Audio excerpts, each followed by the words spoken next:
Hello everyone, this is part 11 of What If Naruto Was Female Orochimaru's Target, and I hope you guys enjoy this video and to like, to subscribe, and check out the playlist, to see more comment down below. Now let's start the intro. They call me a god. They call me a god. They call me a god. Do you ever regret it, Jiraiya? Naruto asked. It was the day after the old man's confession and Naruto hadn't slept much. After Hiruzen left, Naruto watched as a beaten Kabuto almost had his skull crushed by the hands of his lover. Subtly channeling Kurama's chakra, he could feel her disappointment in Kabuto's actions. The offense in his motivation. But more than anything, her rage. It didn't burn like his. Before he integrated and got a true leash on his emotions, Naruto's anger often felt like it could melt tempered steel. Hers was cold but no less pronounced in its expression. He didn't step in, however, because she hadn't felt out of control and he was proven correct. The disgraced medic was told to leave. Given some mission he only half paid attention to, but while helping Kabuto up off the ground he placed a Hiraishin marker on him.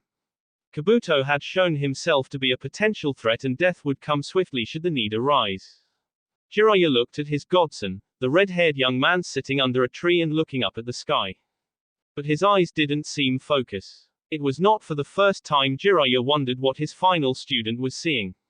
If there were a stark contrast between Naruto and Minato, it would be that for all his genius, Minato was often focused on the present, the next obstacle. His freakish, and frankly inhuman, ability to process things at a rate Nara would envy allowed him to do so. Naruto often seemed focused on the future, the present a mere formality. Their worldviews showed in the development. Minato created the Rasengan after seeing a tailed beast bomb and improved the Hiraishin.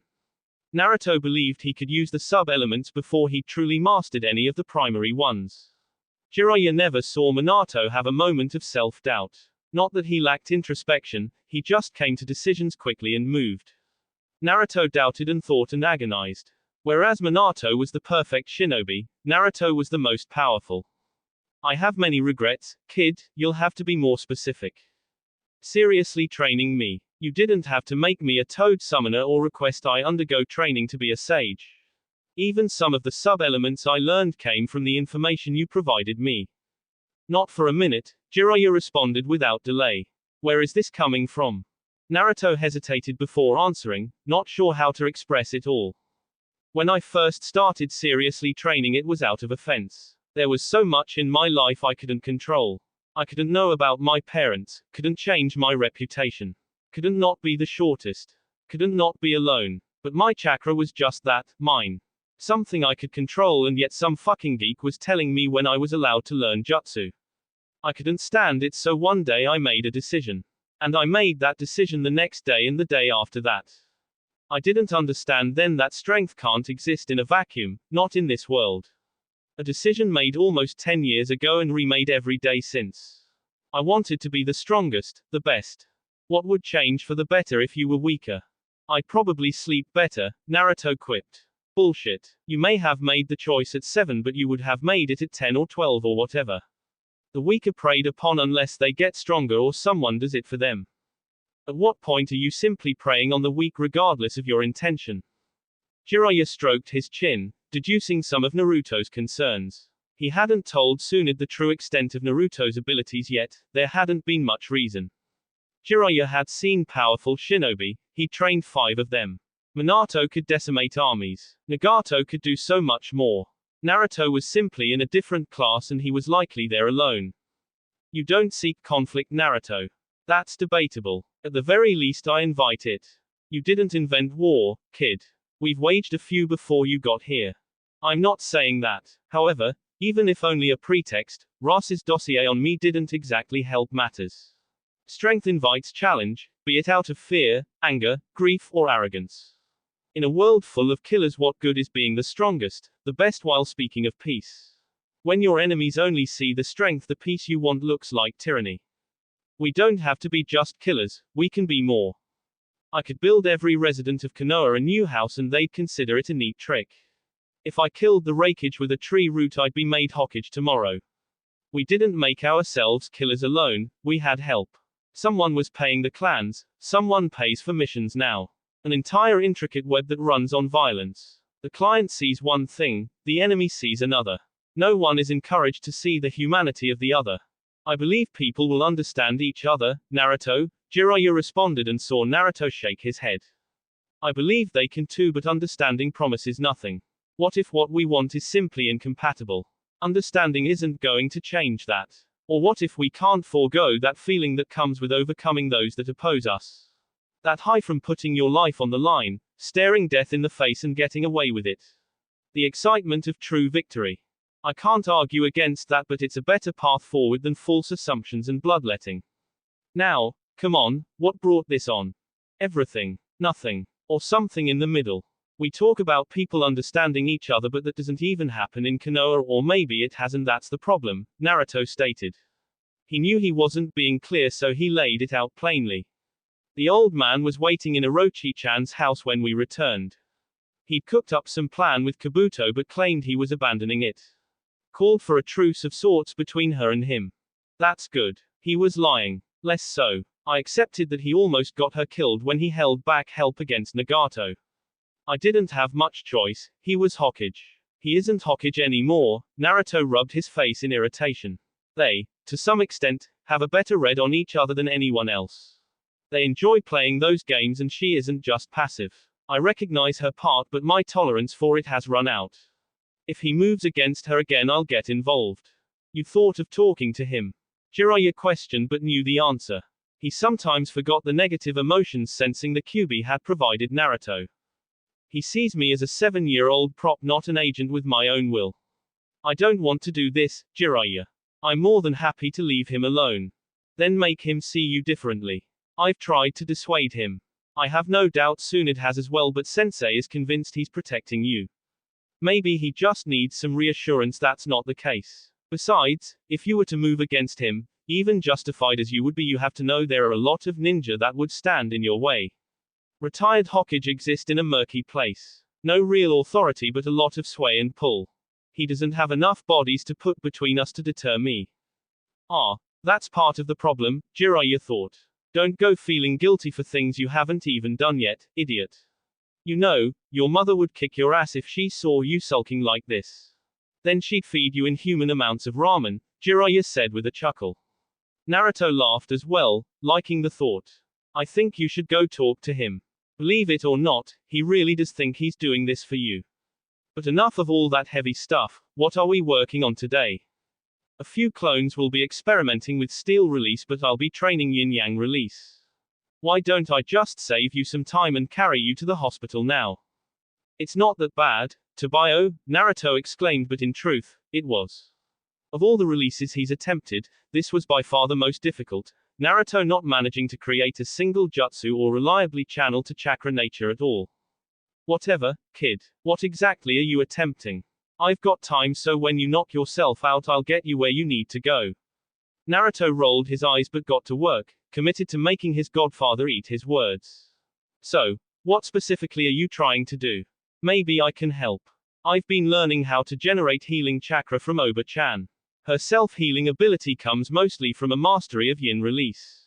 She hypothesized Hashirama-sama's came from his mastery over yang release, Naruto stated. Which is believable given the requirements of the Mokuton, Jiraiya added.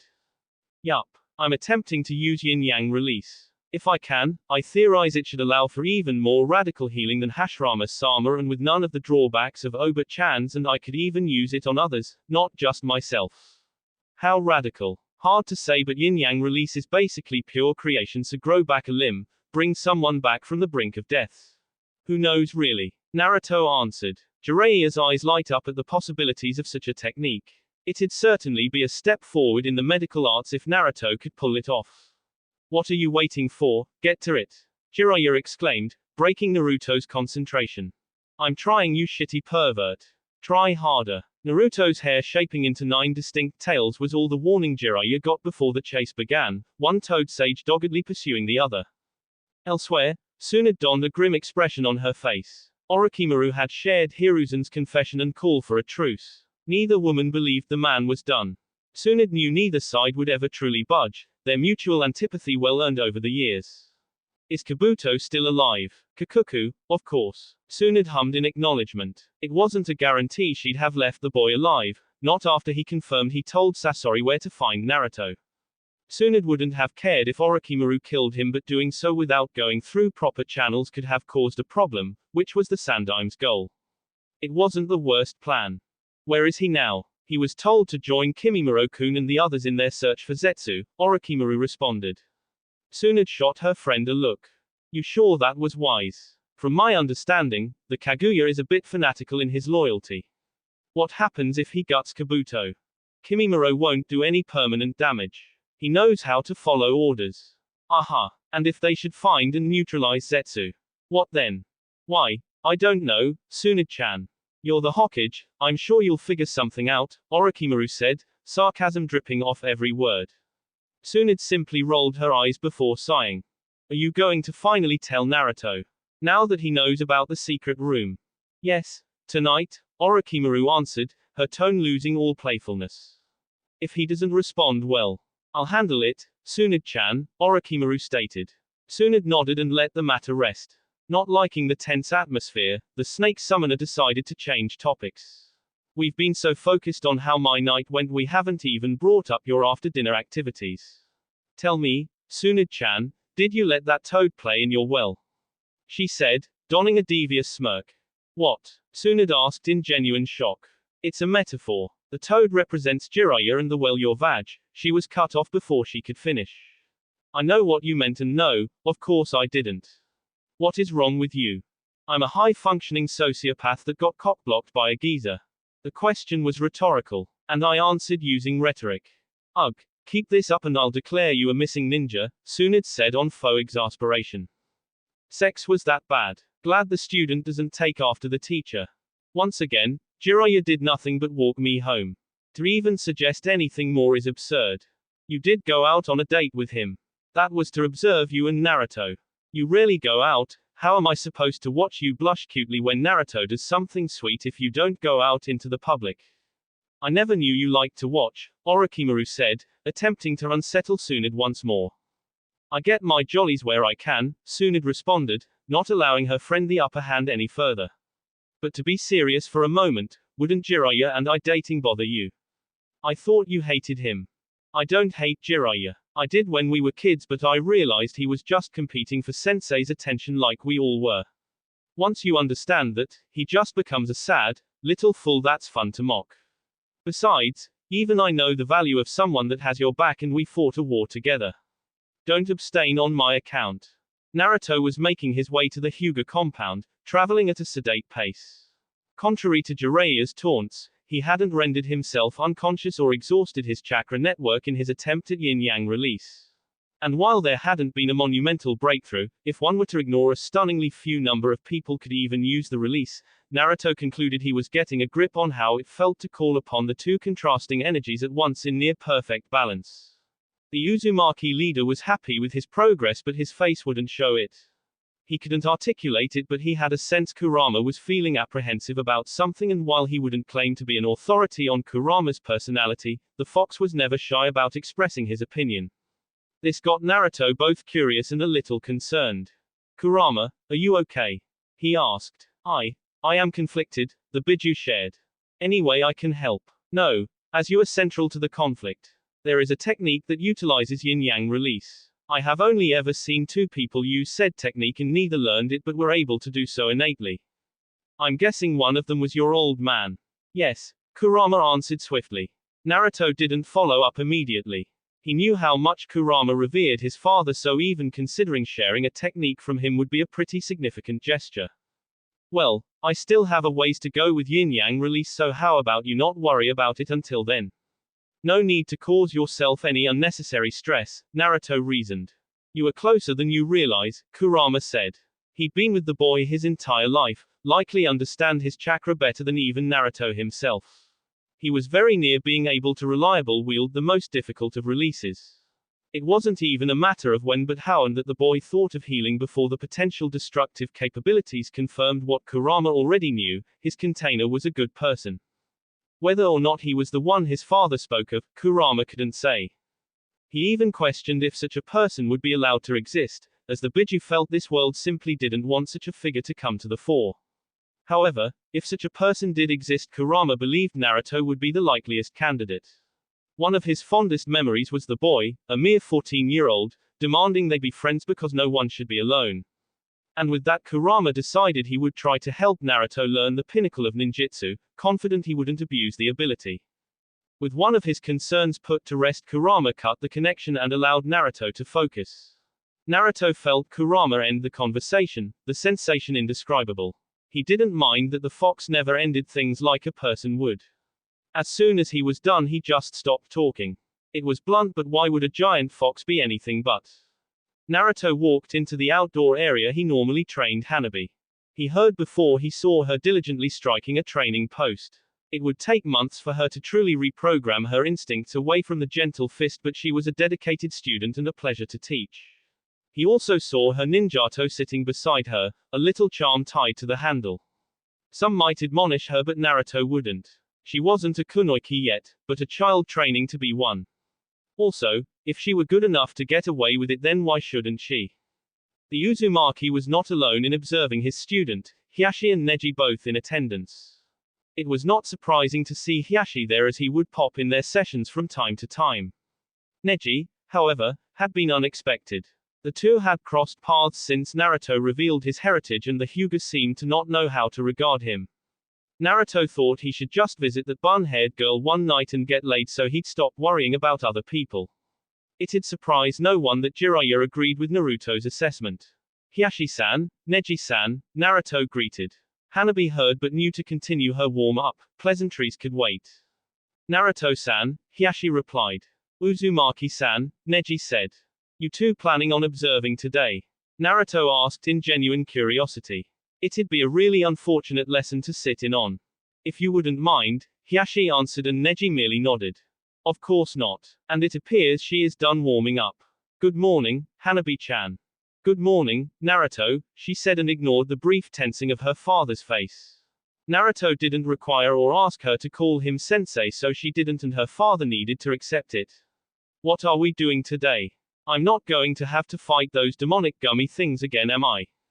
Naruto laughed. To help her practice her new taijutsu style, Naruto created a few of his water-style, gummy paladins to fight her. Not really stronger than the average water clone, but significantly more durable, Hanabi did not enjoy sparring the little golems. Not today, Hanabi-chan. We're going to start you on getting used to fighting without one of your biggest assets. He watched as she thought for a moment before coming to a conclusion. My Byakugan. Yup. Not saying it'd ever happen, but if you are in a situation where you need to rely on other sensory inputs, it's best you have trained and prepared for such an event. Now, the rules are simple. Once it starts, I will only move, at most, 5 feet from my current position. You must find me and retrieve this scroll, he explained, pulling a red scroll from his pocket. Once you do that, we can move on to the next exercise. Any questions? Just one. How are you going to suppress my Byakugan? With Genjutsu, of course. I don't think you quite get how my eyes work, Naruto. Hanabi said. Naruto simply smiled while performing a sequence of hand signs, and before the Hyuga heiress realized it, she was cloaked in perfect darkness. An infinite blackness that knew no start nor any end.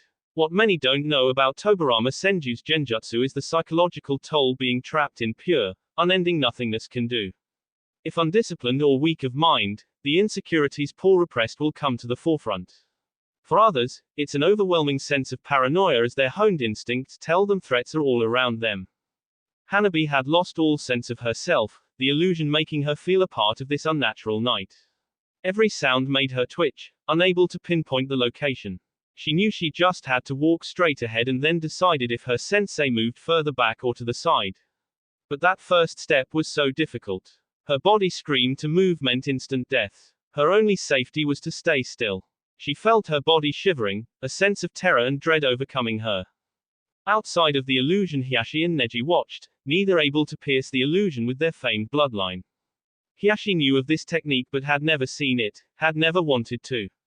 To think the art they were naturally defensive of could overcome them. The Nadaime was a truly fearsome man, and for Naruto to seemingly use the jutsu casually made Hiyashi believe the boy was more formidable than he'd estimated. Uncle, what is this technique? It's called the Bringer of Darkness, an S-class forbidden jutsu created by Tobirama-sama. How do you think Uzumaki knows such a technique? I could only speculate. Maybe Tsunade-sama showed him, but I doubt she'd let him look at the forbidden scroll. It is also possible that Orochimaru knows the technique and taught him. Truly fate favors him, Neji replied. He kept his features and voice even, but Hiashi could hear the traces of resentment and jealousy. His nephew had come a long way, managing to stop hating the main branch over the last few years, but even Hisashi's words could not reach him. His belief in fate and his confidence he could see its design were too central to his being. Back in the illusion, Hanabi had gotten the resolve to march forward. Every step felt like a battle won, with the physical and mental exhaustion to go along with it. She'd taken 5 steps thus far. And a 6th. Slowly, she forced her body to stop twitching at every sound as if it were a grave threat. 7th step. Next, she got her legs to stop shaking with nothing but the force of her will. With her 8th step she walked into something solid and felt a hand on top of her head. Faster than she could react, the illusion was gone and her sensei's whiskered face was smiling down at her. You did very well, Hanabi-chan, he praised, but the Hyuga did not feel it was deserved. Naruto could see as much on her face. You may not believe you did anything, but it's true. On my very first mission outside of the village we were ambushed by some bandits. And I froze. All my instincts, all my training left me. Luckily, the Chunin leader handled them, but had he not I was a liability. I promised myself that day I'd never freeze like that again. But that doesn't mean I was never scared. Fear isn't to be ignored, however, it also cannot be allowed to paralyze us. You fought through your fear and achieved your goal. That is laudable, so don't downplay it, okay? Hi, she responded, feeling a little embarrassed by Naruto's sincerity. She saw he still had the scroll in his hand and reached for it, the Uzumaki giving it to her without protest. As she opened it she saw directions for how to perform a sealess replacement jutsu. I want you to, slowly, start decreasing the number of signs needed to perform the replacement jutsu. I'm not going to lie, most jutsu are too complex to truly be done without hand signs, and to attempt mid-battle would likely take more time than just performing them. But for something like this or the Shushin, going sealess is not only feasible but it could save your life. Hanabi took the scroll and promptly began practicing. Naruto walked back toward Hiashi and Neji. That was very clever, Naruto-san. Telling Hanabi you'd be testing one thing when you were really examining something else is something a seasoned teacher would do. Well, I've gotten a little practice with Konohamaru and his friends, so I'm not entirely new to this. How did you come to learn the Nadime's jutsu, Uzumaki-san? In appreciation of the alliance between the Senju and the Uzumaki prior to the founding of the hidden villages, and Konoha and Azushio afterward, Hashirama-sama and Tobirama-sama left scrolls of some of their jutsu in the care of the Uzumaki.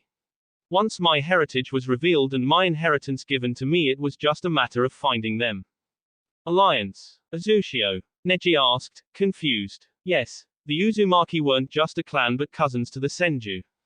Hashirama-sama's wife, Mito, was an Uzumaki herself and a gifted practitioner of Fuinjutsu, Hiashi informed his nephew. You have quite the pedigree, Uzumaki-san. Naruto shrugged. Neji wasn't wrong, and Naruto could recognize the advantages of being born to the parents he had, but some of that was negated by them dying on the day he was born. Or maybe he was just crazy. The three continued to watch Hanabi train when Kurama spoke again. There's going to be a problem, he said. What?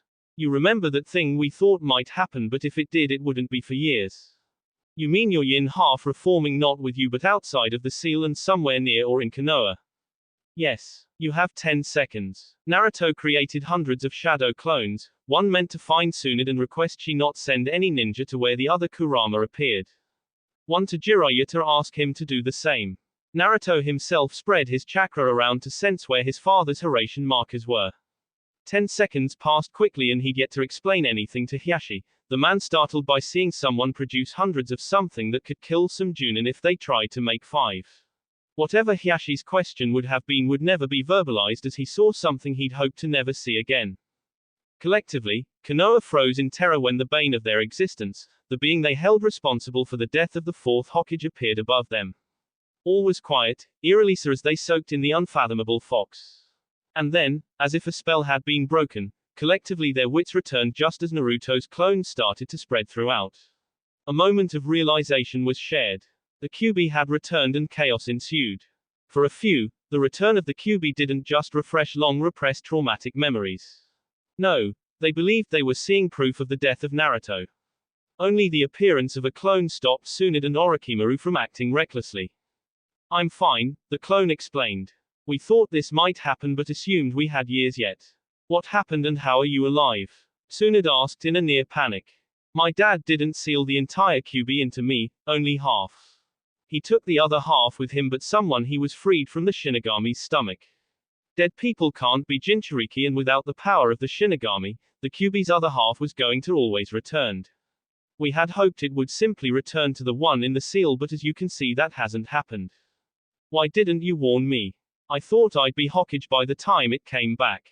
The Sanbi still hasn't returned and it's been 3 years. That's no excuse. You should have warned me even if it never happened. I know and I'm sorry. The original is going to deal with it but you have to keep the other ninja away. If they attack the QB will as well. I'm going with the original, Orochimaru said. She was gone before the clone could argue against it. Tsunade ordered her Anbu to execute a village-wide lockdown. Kakashi moved through the streets, made all the more difficult by the pandemonium. The screams were deafening and the giant fox hadn't even done anything yet. Looking down at the village in mild confusion. That didn't matter. He knew a Jinchuriki couldn't survive the Biju being extracted or otherwise leaving the seal. He cursed himself to failing once more but he had to find Naruto. It didn't know why but he needed to see his body with his own eyes. You shouldn't be going that way, Kakashi heard from an all too familiar voice. Naruto. Clone but yay. I'm alive and can handle the fox. Going there won't do you any good. Why are you doing this to us? A villager yelled at the clone and more people turned to look at him. Please make it stop. I have a family. We all do. Please. Look, just get to the shelters. This isn't something I'm doing. I'm not attacking the village. But the fox. All will be explained after the original me handles this. I won't let the village get wrecked. The clone saw the looks of skepticism but the ninja on the scene pushed them toward the shelters, while they wondered what to believe. Hiruzen and Jiraiya both were hurtling toward the fox, Jiraiya holding off on summoning Gamabunta in case Naruto needed to do so. However, the Toad Sage's progress was stopped when he saw Ninja attempting to attack clones of Naruto. Several yelling they had been right, the fox boy had simply bid his time to strike. None of them could touch the clones but they also couldn't attack without proving the deranged shinobi correct. Stop your attacks this instance. Jiraiya bellowed. Jiraiya-sama, shut the hell up. If the fox were out of the seal Naruto's clones wouldn't exist because he'd be dead or dying. Then how? That's not your concern. Help people get to safety and await further instruction. And if I ever see you attack my godson again I'll kill you where you stand. Go, he barked. Thanks. No problem. You know if the original has a plan. Get him out of the village and try to talk things out. And if that doesn't work, let's hope it does, the clone answered and Jiraiya returned to chasing toward the QB at top speed. Somehow he managed to make it to the QB's location at the same time as his sensei, who was decked out in battle armor. Each watched as Naruto held out his fist toward the Biju. Said chakra beast seemed to consider the offer, instead deciding to slam down his hand on top of Naruto. They paled, fearful the fox had killed him. Elsewhere in the village Naruto was reassuring his sensei. Once she saw the QB she'd gotten her shoes on, fully intending to go find Naruto. The Sandaime had told her what would happen should the QB ever escape the seal, Naruto would die. She was met at the door by her student, or a clone. He quickly explained what was happening and while it didn't exactly comfort her, at least she knew he wasn't dead. He walked her back to her couch and remained. Most beings are not self-aware when they come into existence. Kurama was and while the experience was novel, it wouldn't recommend it. He'd returned, from the pit of the damned being trapped with that stupid Hokage. The man wasn't the worst company but he split the fox in half and that was just a dick move. Somehow, someone had undone the pact and they both left the Shinigame's stomach. He assumed that Minato bastard went to the Pure Land but he had to wait for his true return. Upon it he was greeted with wave after wave of negative emotions. He almost missed not having to suffer through that. He hadn't even done anything yet. Gaining back all of his senses, it was overwhelming. He remembered this location as the place he was sealed after spearing his former containers. And then a red-haired person appeared before him. The boy had hair like Kushina and he could sense his other half within him. The boy was weird. He couldn't sense any hate within him. Kurama had only known one person truly free of hate. Even Ashura wasn't completely free of it. Get him drunk and ask about Indra and you'd bear witness to it. Kurama had to test him to see if this was some trick. Without warning he tried to squash the boy. Before his hand could leave the ground he heard laughing in his ear. That wasn't very nice, Kurama, he said, truly not upset at the Bijuu's show of force. Would you mind going elsewhere so we can talk in private? Kurama nodded and for the second time felt himself being teleported. We're like 10 miles outside of the village. So, what's up? You are so casual with me. Have you and my other side truly formed such a bond?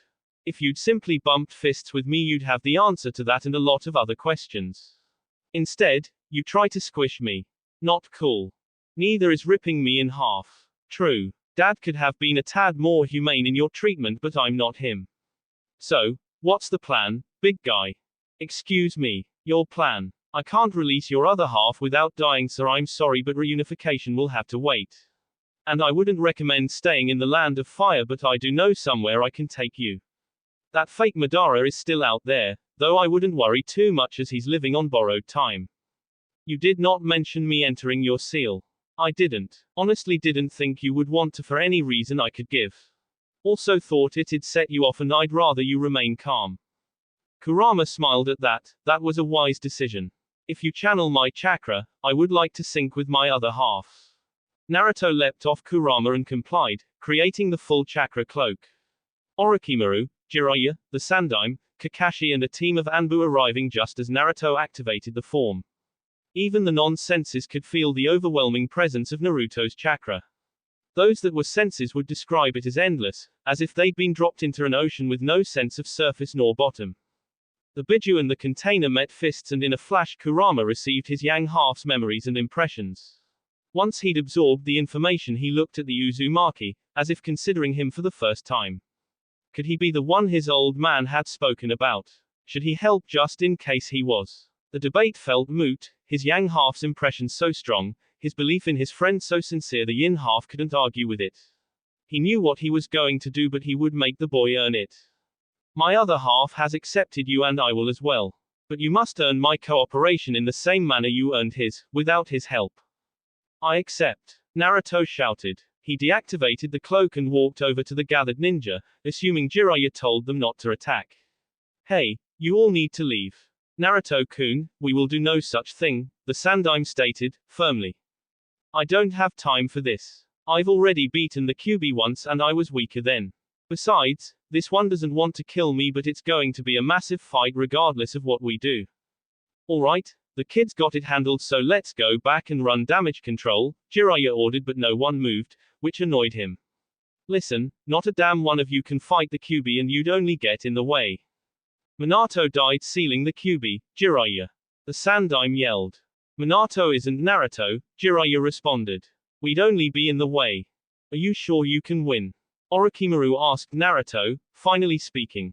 Yes. It's just a spar anyway, no one's life is on the line if you all stay out of it. She accepted his reassurance, not knowing him to be arrogant or to overestimate himself. She also wouldn't deny there was a thrill in seeing her lover best a Biju by himself. I won't leave because I want to see this. Besides, if you win I might do that thing I know you want but are too shy to ask for. Naruto couldn't fight the faint blush that colored his cheeks as he muttered a quiet, awesome, at the prospect. Once that moment passed he decided to propose a solution. Create a barrier. It'll help contain the damage and you can stay and watch but you have to give us plenty of room. Naruto-kun, the Sandaime started to say. Just, for once, trust me. The Sandaime didn't have the heart to continue his protest, even if every fiber of his being felt this was a mistake. He simply nodded and got into position. Kakashi put his hand on Naruto's shoulder in silent encouragement before doing the same. As for you Anbu, I'm not joking about not being in this barrier. If you get hurt that's on you and if I find you I'll teleport you somewhere you don't want to be. As Naruto said that, it dawned on several people that the redhead had teleported the Kyuubi and must have known how to use the Hiraishin. They all wondered if that's why the young man was so confident. Naruto walked away from the onlookers and waited for them to get into position. In under a minute a barrier was erected, one Naruto recognized as the Four Crimson Ray Formation, something Tobirama-sama had left in his jutsu scroll. He didn't have time to be impressed as Kurama took advantage and quickly charged and fired a chakra blast, one just short of a Biju bomb. Naruto simply looked at the fast-moving energy beam and smirked. He continued to wait until he deemed the time right. Hiraishin no Jutsu version 3, he thought as he activated the technique and swapped places with Kurama. The Yinkyubi having no choice but to absorb his own attack, the powerful blast managing to topple the Great Fox. Naruto was not stationary, on the move as soon as he switched with Kurama. When he was within range he sped through hand signs performing the water style, Great Flood Jutsu. A massive amount of water emerged, all rushing toward a still off-balanced Kurama. The fox, annoyed at being subjected to his own attack, lashed out with one of his might tails, splitting the surge of water down the middle. His vision no longer obstructed, he watched as Naruto continued chaining hand signs. On instinct the strongest of the Biju rolled out of the way, narrowly avoiding a two separate spiked glaciers posed to impale him. Naruto smiled, he expected his ice style, frozen torrent to hit the fox, but it appeared his time inactive hadn't left him rusty. Kurama rushed toward Naruto, his every step shook the very earth. Mid-stride, he ran his paw against the ground, overturning rock and uprooting trees as he swung the limb toward his opponent. Naruto dashed forward, dodging the debris while creating two shadow clones. Once that was done, the original activated his lightning style, red lightning armor, and closed the distance faster than Kurama anticipated. Naruto delivered a swift kick to the fox's snout. Kurama grimaced upon impact, swatting Naruto out of the air in retaliation. The Uzumaki flew back, impacting the ground with tremendous force, a crater forming as a testament to Kurama's strength. Naruto was fine, the lightning armor able to absorb blunt force, though the rapid change in elevation was disorienting. Not wanting to allow the Uzumaki a chance to attack, the Biju intended to pounce but was impeded by a series of steel chains wrapping themselves around him. He felt the cold steel wrap around his body, tightening with such force it was almost pulled completely to the ground. But he struggled mightily, bracing under the pull of the jutsu. The clone that performed the steel style, bindings of the underworld, wasn't done, and soon Kurama felt an intense shock. He refused to take his eyes off the original, so he missed the red lightning dragons traveling through the steel chains. Enduring the lightning style, ground dragon flash, and getting annoyed at being pushed by a whelp, Kurama released a chakra shockwave, stopping Naruto's forward progress. A tail strong enough to level mountains crashed toward the clone, carving a trench into the earth. The clone managed to evade the lethal appendage, replacing himself with a log. The original dropped the lightning cloak as he surveyed the land. For such a short fight, the devastation was just short of awe-inspiring. If they were on Azushio, he'd drag it out to give Kurama some more time to be free, but maintaining a barrier can burn through one's reserves faster than they'd expect, and if Kakashi were maintaining one's side, then he may be nearing his limit. He watched as the fox arose to his full height. It really was awesome. No man-made monument or structure could compare. Naruto considered how things would have been if people hadn't reflexively feared or envied the Biju. If they were looked upon with wonder, instead. Maybe one day, he thought as he prepared himself to finish this. It's time to end this, Kurama, he shouted, and the fox cracked a grin as he charged. Naruto met his charge, his pace increasing as his third clone dispelled, causing Naruto to slip into sage mode. He performed a sequence of hand signs Kurama knew well and hated dearly. Ox right pointing arrow, horse right pointing arrow, boar right pointing arrow, snake. Wood style, wood golem jutsu, Naruto called out for effect. Kurama stopped his charge, choosing to charge a Biju bomb instead. He truly hated all things Mokuton. However, his progress was halted when he felt himself once again teleported. This time he appeared in the sky and saw a clone on a clay bird giving him a cheeky grin. No time to even swat at the thing as the golem grabbed the proud fox and slammed him on his back. Sage art, gracious deity gates, Naruto called from atop his wood construction. 9 gates appeared, crashing through the top of the barrier, each pinning a tail down to the ground. Now that the tails were controlled and Kurama was on his back, he could finish this. With but a thought, the golem loomed over Kurama and began to mercilessly tickle the massive chakra. Kurama fought it for as long as he could be sooner than he'd like. He began to laugh. Ahahaha, stop it, he demanded. His voice deep and raspy. You gotta give before I'll stop. Ha ha ha, fine, ha ha ha, I give. You win, ha ha ha. As soon as Kurama conceded, Naruto stopped his assault, and removed the deity gates and dispelled the wood golem. Kurama returned to his feet, now towering over the boy that had just bested him. He could see Naruto smiling, not that he won but out of enjoyment. The Kyuubi held his fist out, certain this wouldn't be a mistake. Naruto reciprocated. The Uzumaki didn't fight the sensation of being engulfed by the red, bubbling chakra. He allowed it to enter his system, and once he was all absorbed he stood still. It didn't take long to feel both halves of Kurama become one. Naruto smiled once more, his friend was whole again and got to play for a bit. It wasn't much, certainly less than the fox deserved, but he hoped it was something. He felt Kurama's agreement. As he looked around, he witnessed his clone already repairing much of the damage done. The biggest problem being the two ice constructs he created. Looks like the Land of Fire is about to get a new lake, Naruto thought. The Uzumaki started walking toward the village. In moments the barrier was done and he was surrounded by the 8 onlookers. Jiraiya grabbed his godson and put him into a headlock. See, Sensei, I only train the best, and it is only the methods of the gallant Jiraiya that would allow one to stand up to the Kyuubi. The Toad Sage exclaimed, holding up a peace sign with his free hand. Yes, Jiraiya-kun, I'm sure you showed him to secrets of the Mokuton, the Sandaime observed wryly, causing Jiraiya to deflate just a little. His concentration dipping, Naruto slipped out of the hold and pushed the larger man off him. What the hell, man? Trying to make me look uncool, Databayo. Don't be so vain, brat. Your beloved sensei has just been attacked. A good student would defend my honor. What honor, you shitty pervert? Stop bragging about stuff all the time and people wouldn't cut you down, Tabayo.